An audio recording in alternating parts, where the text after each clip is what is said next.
Alright guys, welcome to this tutorial, the second one. I'm Philippe Llerena from Paris. Hope you're good, and I'm still a bit sick, so I'm sorry for the cough, like yesterday. Please feel free to ask any question in the live feed directly. I will try to answer them by going on the flow, or maybe by the end I will have a look to synthesize everything. And first of all, I got a question yesterday. So the key I'm pressing are going to be at the bottom right there, like up this one. As you can see, I left click. So that's the case. Someone was asking about that, so it's working. Okay, so yesterday we got in the previous one we got tons of introduction of maybe new concept for you guys, and it was the first steps. So we were describing the GUI of Guerilla, and we got the so we got basically four view. We got the perspective render view was gonna be there. It's a little bit different from my from my actual one.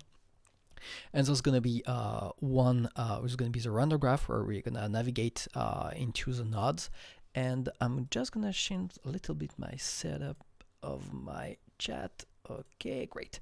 And the third one is going to be the properties of a node, and the fourth one is going to be a couple of lists. So there's going to be a long node list, so there's going to be the passes list. So that's a that's a for view. Really quickly, I can show you to manipulate the layout. So that's a simple thing I used this morning to play on the Discord chat. And you can easily move directly a tab. So here is my tab. As you can see, my layout is a little bit different from the other one before. You just split the view. So how I can split the view? I can go right there and say that I want to split horizontally or vertically my view. I can say, okay, I'm gonna split like this, and I want to introduce a new view. Let's say that I want to see through my top view.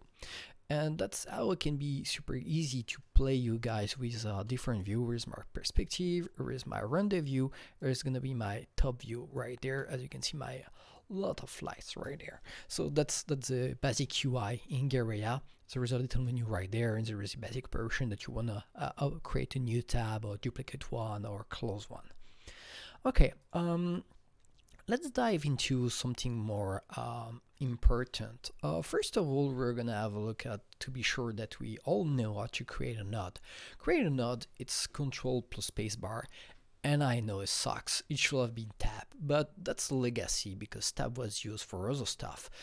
It's super easy for you to change the layout of the shortcuts, and every Guerilla preferences is going to be there in the preferences node. This is not.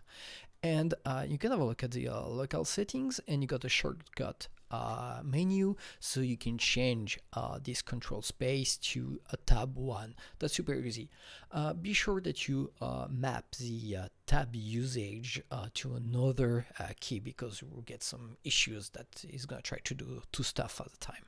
Okay, okay, creating nodes is going to be control space for me. That's where you're going to see a control space press at the right bottom.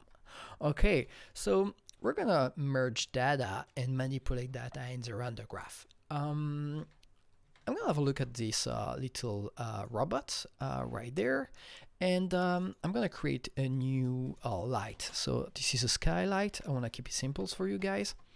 This skylight is gonna light my robot right there. Okay, it's loading. Hey yo. So that's an IPR. So if I want to work with the IPR system, I can click right there. This is the interactive mode, and I can press render, and I can have a look. That's my IPR is working right there. Yesterday we had fun that we can use also the real-time ray trace directly in the viewport. So that's a different way of working within interactive mode. Okay, so I merge data. In fact, I merge all my objects, all the shape all the shapes of my robots and my shader between my skylight, and it results into one flow of data after that. So I use a node which is going to be created automatically, which is a merge node. That's a basic one, and mainly you will merge data. That's it. It's super simple. And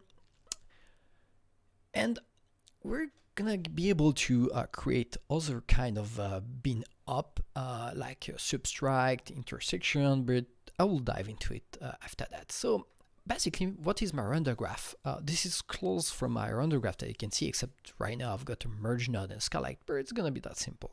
So first of all, first node is my tag node, which is the old one, which is a system node one. It call all object in the scene. So all object in my scene is going to be called by this tag. Second one is going to be my standard shader. It's a surface 2 in my case, because it's new Guerilla with a new shader. And after that, I've got the third one, who's going to be the indirect lighting properties. So it's going to draw the linking between the indirect lighting, like diffuse, reflection, refraction.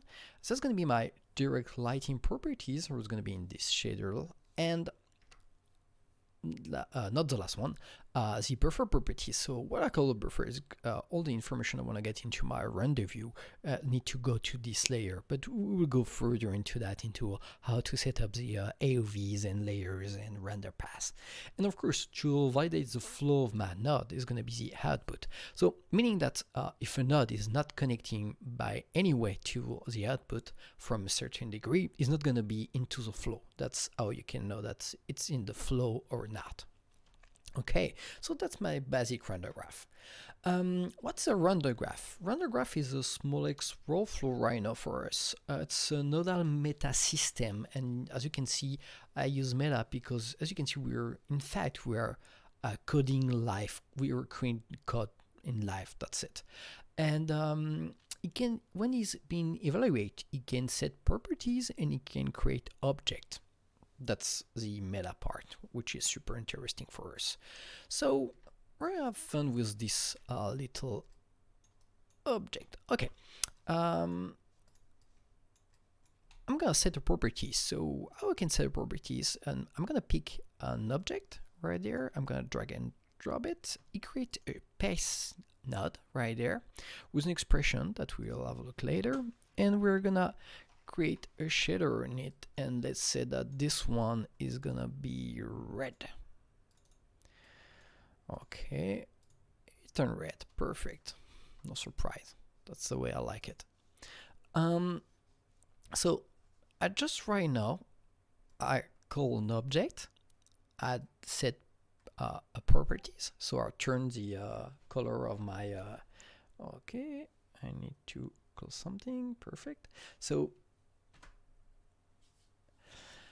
right now it affects my object and it set properties. So I've got one question in the live. Can we assign two material to the same mesh? Yes or not, because it depends on what you mean by two materials. If you want to get an object which is going to be metal and earth, that's not possible, meaning that you need to create another render layer, and that's a different render. But you can stack multiple override together to result into a composite material. That's it. So that's something I will show you later, guys, into the override part to compose elements between all of them. But I'm sorry, I've got something that's ringing in my live. Okay, I don't know why. Perfect. Okay, and so right now, if you want to get something metal and something not metal, you need to set up some different stuff. So that's not something that we're gonna do right now. It's more complex into it. But there is a sample scene that can give you an example of that.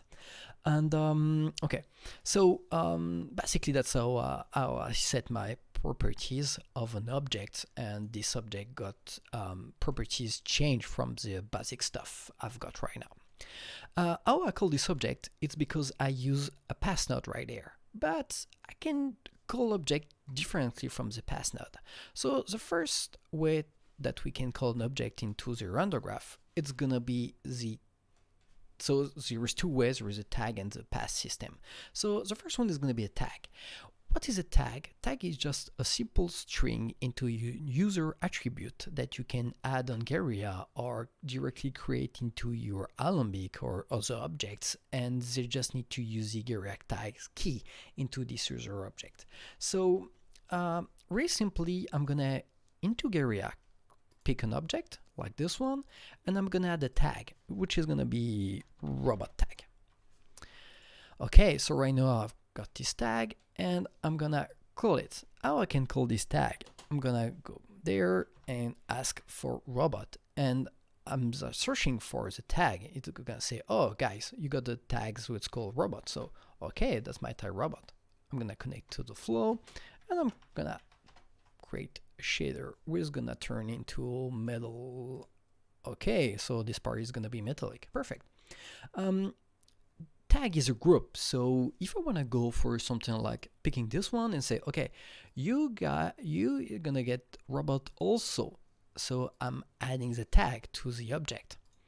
Perfect. So that's a way of grouping object into one entity. That's a tag. You can cross tag, meaning that I can say that this one is gonna get another tag, which is gonna be characters. That's basic one that is proposed already by Guerilla. It's still working. I'm just calling that robots, and this tag robot is gonna call, and of course you got robot and also characters, so it's still working. Perfect. So that's a way of simply grouping objects together. There is more advanced way to handle tags. You can affect them dynamically, so I'm not gonna enter into that, but that's something that we can keep in mind. So second one, and my favorite one, is gonna be the pass system. Pass system is really powerful. How it works? It's kind of googling something. Okay, let's go. I'm gonna Google some part of my robot. I'm gonna remove all my nodes to get something clean. And so this is my render right there. Perfect. And I'm gonna pick the object, the torso that I got right there. And in fact, I'm gonna press space to have a full screen node open. And as you can see in the pass node, it gave me something really weird. What is this? It's a regular expression, or it's a pattern. Well, I'm gonna call that a regular expression, which means that it's a way of scripting something really simply. And in fact, most of the time I only need 2 or 3 of special syntax to get something super powerful. First of all, I'm gonna use this character, and I don't know the word in English for that. It's gonna be the start with, meaning that Guerilla is gonna search for something that's starting with. And I've got also the dollar symbol, meaning that it's gonna search for something end with. And there is a pipe symbol, which is a group. So meaning right now that Guerilla is searching for an object that is gonna be in the MCSync group under upload torso or under blah blah blah blah blah. Let's go to the final part ending with this name. And in fact, in Guerilla, I can get 2 objects with the same name. Like mostly in the major DCC package, you can get 2 objects with the same exactly hierarchy and the same name. So that's why there is only 1 object in Guerilla that can be this one. But let's go for something more interesting. Let's say that's one of these assets, again, and the torso, that's a case. You get the PSTC or WHT or SSI, which means that in fact someone in the modeling directly adds some information I can use. Let's say that PSTC is going to be a plastic, I guess, so maybe that's a good way to affect plastic. Or maybe I got something else. Let's pick this one and have a look. Yep, I've got other stuff. Okay, I know that there is some stuff that's been called steel. Okay, just because I know this asset. And I'm gonna add a metal shader into it. And it's gonna be a way to directly affecting a lot of objects with the same shader without getting querying about which is a group or something else. I'm just gonna ask the hierarchy some elements, and the hierarchy is gonna give me what is a group and what is the object, and I can directly set properties. So that's a simple way to set still, but I can go for something more dynamically and say, okay, I want to go for something, so I'm gonna create a pass node again, and I'm gonna create something that is called BL key. I guess I've got a black name in my object. Okay, so let's go for dark stuff.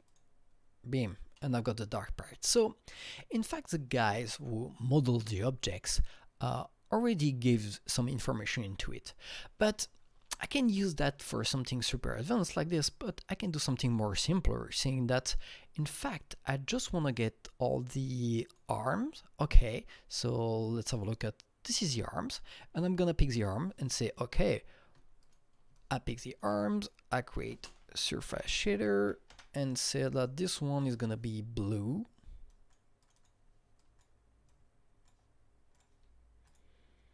Yeah, so what I use in this case is just searching for all the objects that's starting with without caring about RSA ending, meaning that is super powerful because I can change everything in my group. I can edit my information, I can move objects as long as they are under the group. They still be affect into this call into my node pass. So that's a really powerful way of working and editing cache all the time without caring about which object is linking to which shader. It's dynamically affecting them just by the name on the hierarchy. And if you hierarchy just keeping in place, and you can add a remove element without caring about there's going to be affecting by the shader. So that's a really powerful way of working, and I really like it. So example, starting with ND wins and pipe, and with that we're super powerful and we can do tons of stuff. Okay, I manipulate some stuff that I don't already explain, which is gonna be also a tricky part in Guerilla that's brand new for you guys, I guess. It's the concept of override. Right now, this is the way of my asset is working. As you can see, it's all the objects that contain in the string still are gonna be the element that's gonna be called by my shader going there. What I can do is understanding what I've got in my view. I can pick an object and say, okay, this is my shape, and as you can see, my shape is going through this flow, is going also by this flow. That's because it's going through this flow that is affecting by the middle. So okay, that's why it's a middle object. But I want to be sure that y is going there. So I go back from my render graph and I go to the root level, which is the highest level in my hierarchy. And most of the time when I'm working with Guerilla, I don't know why an object, when I'm working with an artist, I don't know why this object is this kind, or why is this properties or not. So most of the time what I do, it's I'm going directly there, I'm picking the object, say, okay, why this object is metal? And I go to the property of the shape and I will look into the surface part and say, okay, so surface part is telling me that it's connected to a shader, surface 2. Okay, can you show me the shader? Yeah, you just have to double click into the shader right there and it's gonna show you where is the shader. So that's super easy to debug the elements to be sure that you just which shader is connected to which shape. You just have to go and say, oh, okay, why are you metal? And I say, okay, show me the middle. That's the middle. That's it.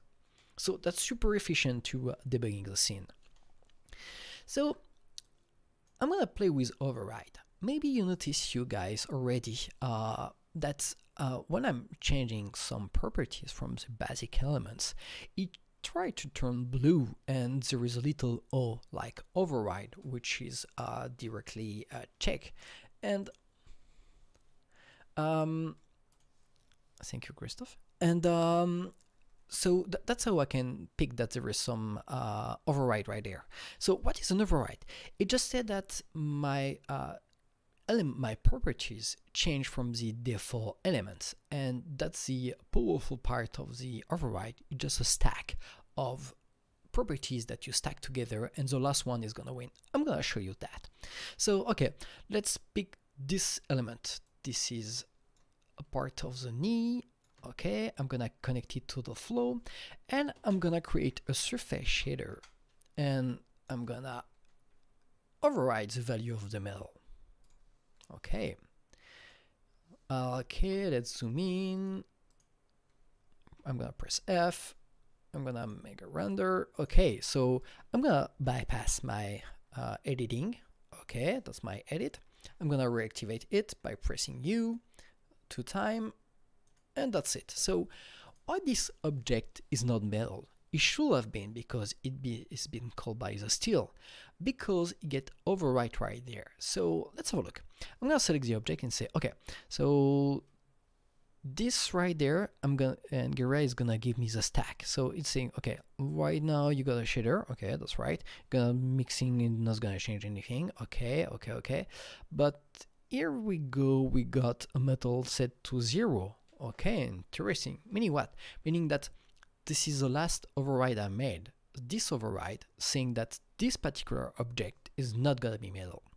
That's super powerful, guys, because with that I can work with different level, which means that when I'm working with references, which is the case in most cases of assembly, when I'm gonna mix between geometry and Guerilla project, I'm gonna be able to override at any level, meaning that if I'm working on a shot, which is gonna be the first one of the first sequence, with an alembic, and I wanna edit the translate of this object.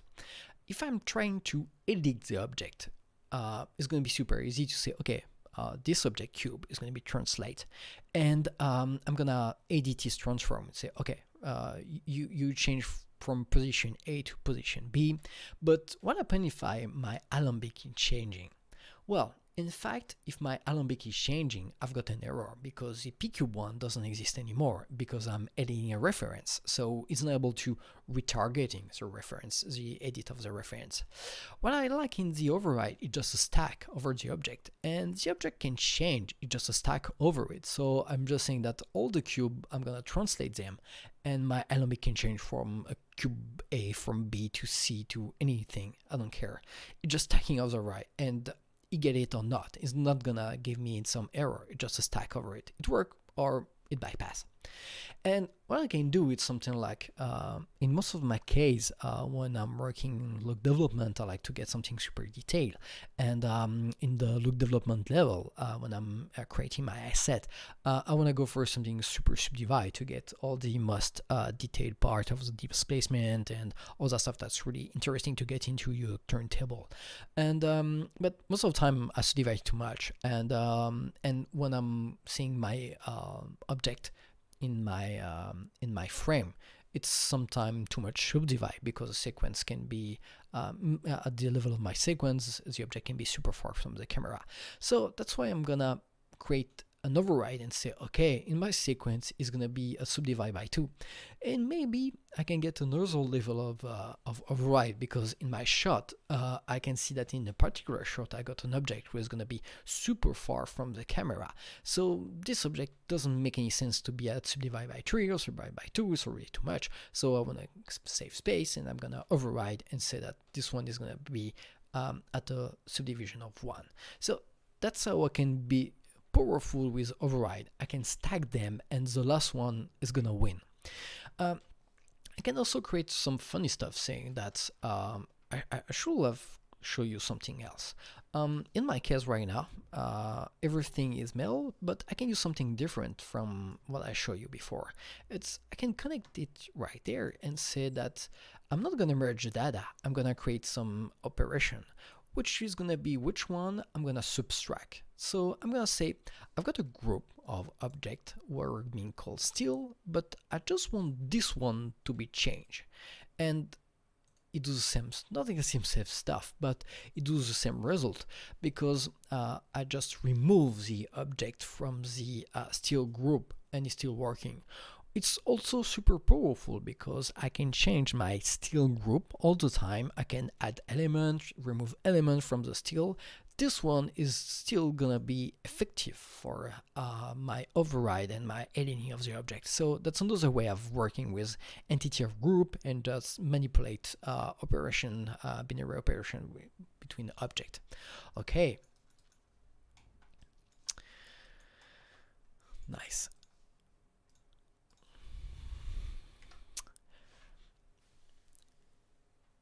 And if you got some question, guys,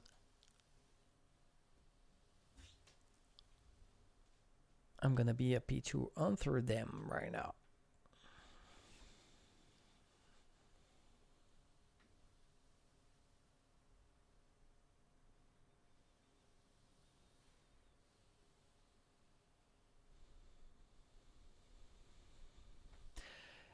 Okay, so I can see only two questions. So just to be sure that I'm clear, object can get multiple tags.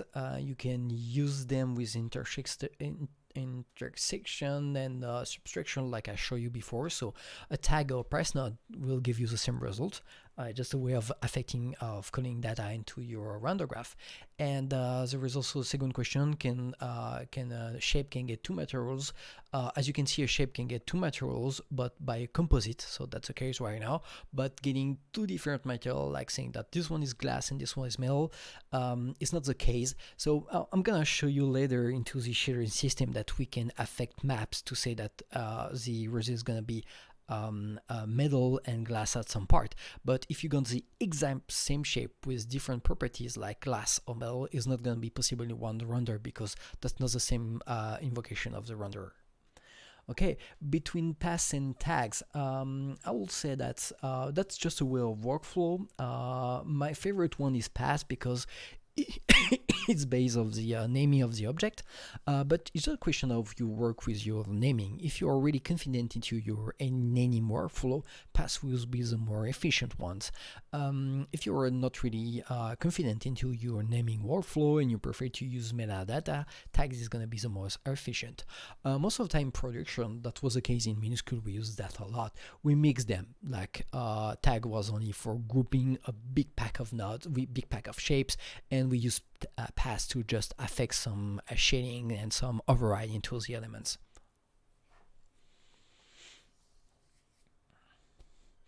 So when using a path node, is it possible to select all object forms that correspond? Yes, good question. Super simply, okay, just have to go there, right click and say select, and you can select all the primitive. So it's a question about the amount of object that you got in your scene. If you got a shitload of amounts, it's going to be super long. As you can see, this one is going to be fast.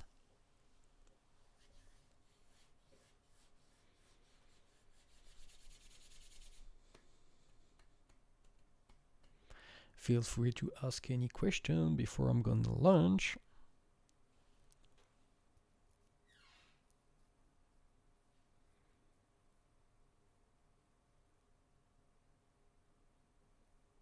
Yeah, all it's applied to any object by default.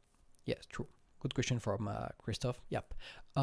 If you want to be sure, I guess you're going to be able to see it right there. It's already plus all. You just hidden because, well, it should have been all objects. But if you just want to be sure, as you can see, it's already plus all. So that's meaning by default, it's going to be into the all.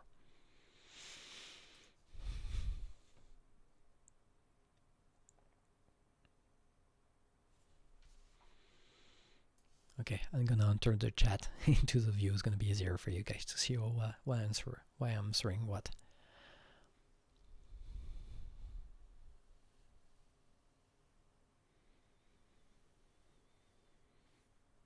Okay, if there is no more question, I'm gonna quit this live. Next step is gonna be the shading system of Guerilla. It's really nice. I love it. And can we, yes and not. Yeah. Okay. Well, it can be a tricky one. So, a question of Christophe Brejon is gonna say that can we use a set transform? Okay, I'll show you that, but it can be really tricky. And it's I just want to show you. It's not a question that how it worked, but just show you that most of the time people are asking how can we move some object?